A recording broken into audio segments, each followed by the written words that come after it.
ஒரு கிராமத்தில் ஒரு ஏழை மரம் வெட்டும் மனிதன் வாழ்ந்தான். அவன் தினமும் காட்டிற்கு சென்று மரங்களை வெட்டி அதனால் கிடைக்கும் பணத்தில் தன் குடும்பத்தை நடத்தினான். ஒரு நாள் அவன் ஆற்றின் அருகே மரம் வெட்டிக் கொண்டிருந்தான். திடீரென அவன் வைத்திருந்த இரும்பு கோடரி கையில் இருந்து வழுக்கி ஆற்றில் விழுந்தது. அவன் மிகவும் வருத்தமடைந்தான். இதுதான் என் ஒரே கோடரி என்று அழுதான். அப்போது ஆற்றிலிருந்து ஒரு தேவதை தோன்றினாள்.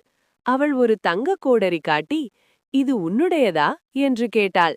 அவன், "இல்லை, அது எனது அல்ல" என்றான். பிறகு தேவதை ஒரு வெள்ளிக் கோடரி காட்டினாள். அதையும் அவன் மறுத்தான். இறுதியில் தேவதை அவனுடைய இரும்பு கோடரி காட்டினாள். அவன் மகிழ்ச்சியுடன், "இதுதான் எனது" என்றான். அவனின் நேர்மையை பார்த்து தேவதை மகிழ்ந்தாள். அவனுக்கு 3 கோடரிகளையும் பரிசாக கொடுத்தாள். நீதி: நேர்மையே உண்மையான செல்வம்.